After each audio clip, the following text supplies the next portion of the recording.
Marlène et Jean-Claude sommes très heureux de te présenter une émission très spéciale afin de comprendre les faits d'actualité.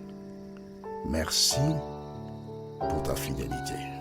Merci une fois de plus de nous recevoir à ton domicile, car c'est le lieu adéquat pour étudier la parole de Dieu. Aujourd'hui, nous verrons la grâce numéro 5. Ce récit que nous trouvons dans le livre de Jean, l'évangile selon saint Jean, chapitre 8 au verset 6. Jean 8, verset 6, notre thème est la grâce numéro 5. Avant de l'aborder, recherchons la présence de l'Éternel des armées, le Saint-Esprit qui nous conduira dans toute la vérité. Notre Seigneur et notre Dieu, alors que nous nous apprêtons à ouvrir le livre, nous te remercions de continuer de nous diriger, de nous guider dans toute la vérité. Cet esprit, nous avons la certitude que c'est toi et toi seul qui conduit à Jésus la vérité et qui scelle les paroles dans nos cœurs et dans nos vies.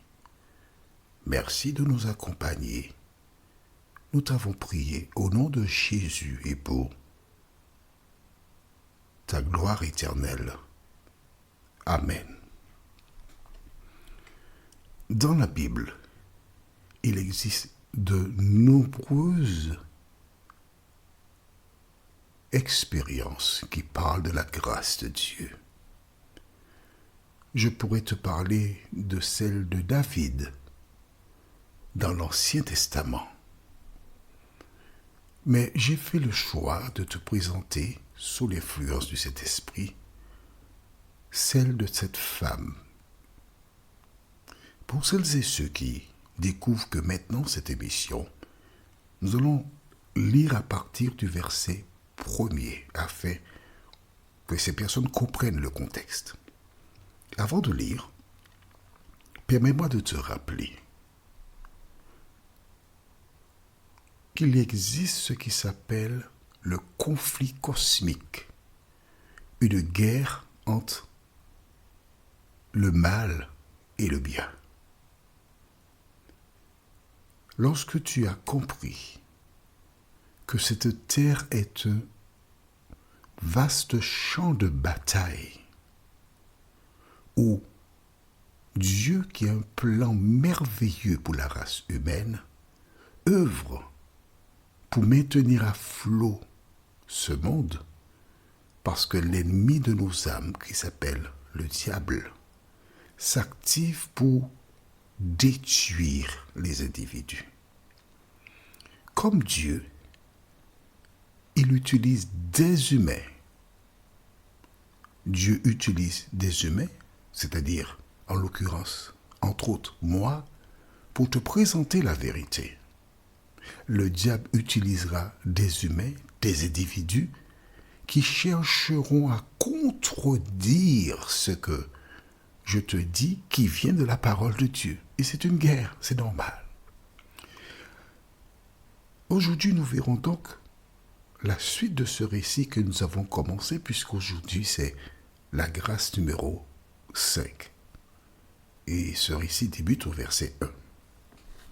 La Bible déclare, « Jésus se rendit à la montagne des Oliviers, mais dès le matin, il alla de nouveau dans le temple, et tout le peuple vint à lui.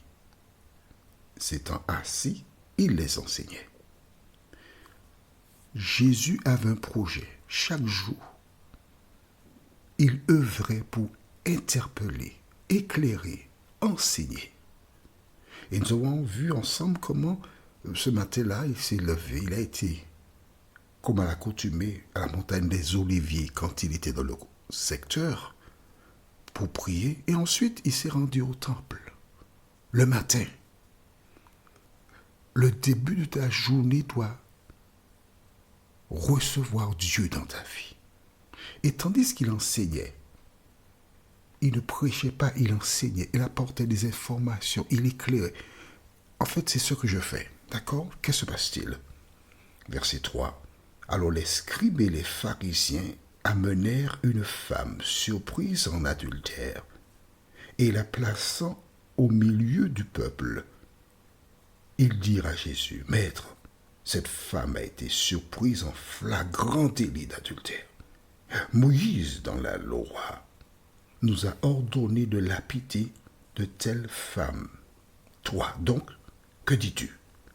Il disait cela pour l'éprouver, afin de pouvoir l'accuser. On s'arrête ici.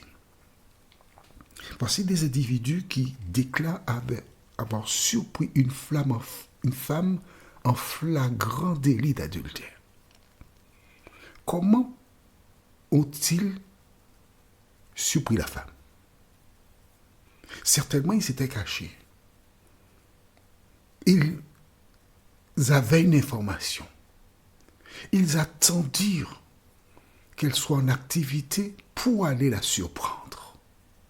Mon ami, ton devoir n'est pas de surveiller les gens. Ton devoir n'est pas de surprendre les gens. Aujourd'hui encore, il existe dans des communautés des femmes et des hommes qui font exactement comme ces individus-là. On pourrait les appeler des tontons macoutes, des fillettes lalo,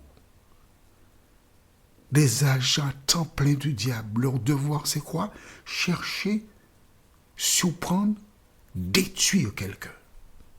L'enfant de Dieu, la personne qui a rencontré Jésus, quand ta sœur ou ton frère tombe dans un problème quelconque, ton devoir n'est pas d'aller crier sur les toits. Il a fait ci, elle a fait cela. Non, ce sont des agents de Satan qui agissent ainsi. Ton devoir, lorsque tu vois une personne qui s'engage dans une voie qui la conduira au péché, c'est de faire comme Dieu a fait avec Caïn, tu te rappelles? Dieu a parlé à Caïn à plusieurs reprises. Il lui a dit, domine sur le péché. Mais Caïn n'a pas tenu compte des propos. Qu'a-t-il fait? Il s'est jeté sur Abel et il l'a tué. Qui que tu sois, tu es soit un instrument de vie ou un instrument de mort. Lorsque, comme ces gens qui, sous l'étiquette sauver la réputation de l'Église, par exemple, ou autre, tu commets un crime, tu n'as pas l'Esprit de Dieu. Et voici ces hommes qui sont prêts à lapider la femme. Et quand ils présentent à Jésus le problème, que répond Jésus? Au chapitre 6, la suite, qu'est-ce qu'il dit? Mais Jésus, s'étant baissé, écrivait avec le doigt sur la terre. La femme, elle, lorsqu'elle a entendu la demande des hommes, elle a porté ses deux mains sur son visage parce qu'elle connaissait cette loi en question. Je te rappelle que cela ne fait pas partie des 10 commandements, c'était une des lois. Et la loi indiquait clairement que les deux personnes, l'homme et la femme, devaient être lapidés. Mais dans ce cas précis, on ne mène que la femme. Est-ce que tu vois que depuis la nuit des temps, l'injustice a toujours régné?